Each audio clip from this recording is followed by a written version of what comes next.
Hello. Today, we're going to take a look at Porcelain Ezreal's processing and specifically look at how to create complex magical reverbs. Here's what he sounds like. I'm just getting started. Time to pounce. Can't stop us now. So that's what we're going to be learning how to make. And more specifically, I just want to talk about reverbs in general or magical reverbs, that is. So there is a layer bus here, and all it's doing is it just has the dry voice by itself. I'm just getting started. And then we've got three reverbs that are receiving from that layer bus.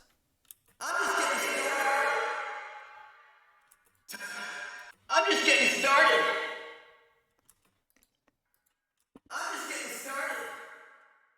And those three reverbs are going into this reverb bus. And what this reverb bus is doing is doing a little bit of EQ, but mostly it has a sidechain compressor that the dry voice is using. And so whenever the dry voice talks, it squashes the reverb. And when the dry voice is done talking, it lets the reverb through. So what's going on in these actual reverbs themselves? On all of them, I have a high pass. I usually high pass at around 90 because I want the oomph and the power of a voice to be in the main voice. I typically am high passing the reverbs to prevent them from getting muddy and having a lot of low end that just perpetually sits around and starts to fight with the rest of the voice and other things like sound effects. After the high pass on this first reverb, we've got some movement. Why'd Lissandra's whole thing have to be snakes? I hate snakes. So if we can start making interesting movement and modulation in the core voice, then once we add in steps of echoes and reverbs and such and delays, then it will already have an interesting base to work from. If I try to make something magical just from reverb by itself, it can be a lot harder because you're trying to invent something out of nothing rather than starting with a cool foundation and bringing out those artifacts even more in the echo. Many stripes, one tiger. I'm trying to find movement. So we've already got a good start of movement, and now we're just adding more. Many stripes, one tiger. Research by day, fight evil by night. Another thing is I'm doing a partial mix of each of these. So here the resin was at 35% mix, and the choral is at 45% mix so far. So I want a little bit of that pure voice to keep cutting through so that we have something to affect. If I put each plugin at 100%, then we would be, for example, if this resin was at 100%, then the choral that comes after it would really be reprocessing resin rather than reprocessing the actor's core voice. So whenever possible, I'm trying to let as much of the core voice through and just adding little sprinkles of these various plugins. A light dusting. So we're at here right now. Magic's different than I imagined. And now we're going to start adding more of the actual reverb part. Magic's different than I imagined. Involves more pottery. Delays can be great, especially if they have diffusion settings. They can make a really interesting space without actually sounding like a physical space.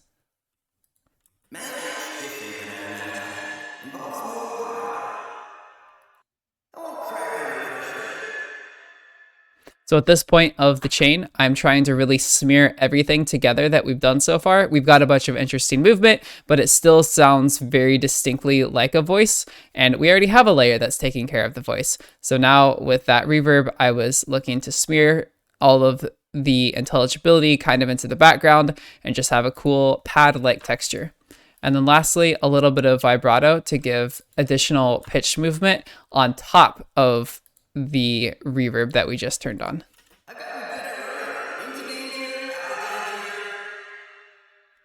It's pretty slight, but there's like a little wow, wow, wow sort of pitch. Once you're out of the kiln, nothing's too hot.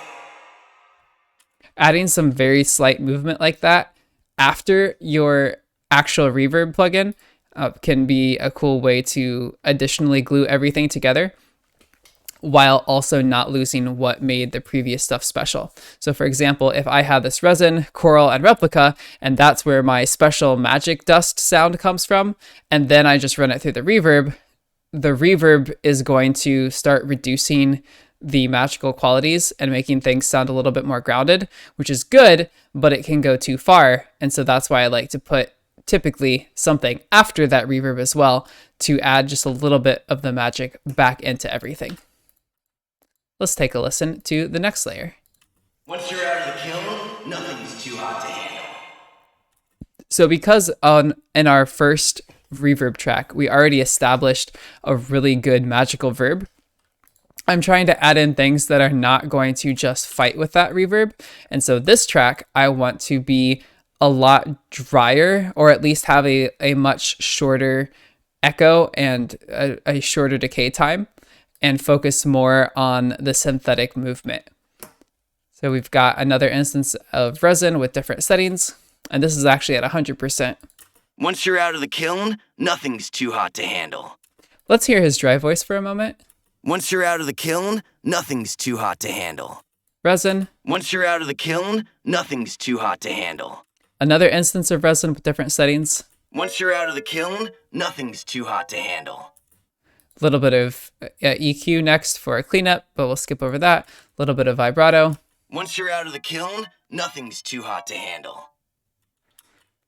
And the vibrato is sort of taking all of those movements that both instances of resin added and letting those movements have a consistent move altogether. So we want things to sort of spray out in every direction and be crazy, but then I would like to start honing those crazy directions back in together and making them function as a greater part of a whole. It can be cool to have a bunch of wild stuff happening in our processing, but if we don't do anything to unify those sounds, then at some point it's going to sound like 3 or 4 different voices all just doing their own thing instead of a voice coming from a single character who has a single magic source. So currently we are here. Once you're out of the kiln, nothing's too hot to handle. Next, we're going to add absinthe. It's got a wave shaper for some distortion, a low pass filter that's just hanging out, and this weird granular synthesis thing that, as far as I know, is only in absinthe, and it is called Aetherizer.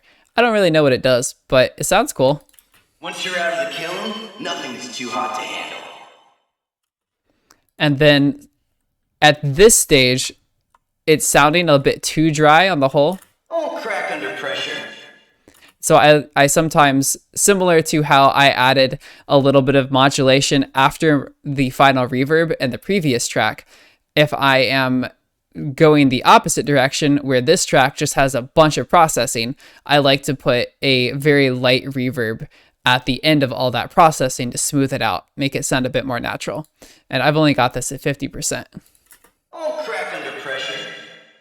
Let's hear it before. Oh, crack under pressure. You can hear the very distinct echoes when he says pressure, sure, sure, sure. Oh, crack under pressure. I want those to be blended together better. Oh, crack under pressure. You can't hear the individual echo taps anymore. So that's what I like to use that final reverb for. Pro R is a really great reverb for this for me. That's mainly what I use it for because it doesn't have any, at least in my opinion, it doesn't have a defining character or a defining sound. It's pretty easy just to have a super neutral sounding, blur everything together reverb. And then lastly, I wanted to put in a layer of just normal reverb. Oh, crack under pressure. Once you're out of the kiln, nothing's too hot to handle. Because if we're only hearing the magical synthetic crazy stuff, Once you're out of the kiln, nothing's... like that, Once you're out of the kiln, nothing's too hot to handle. that can start to just sound fake. And so adding a tiny bit of a layer that is just genuine reverb, I won't crack under pressure. it can help everything to sound a bit more grounded together. I won't crack under pressure. Thanks for watching.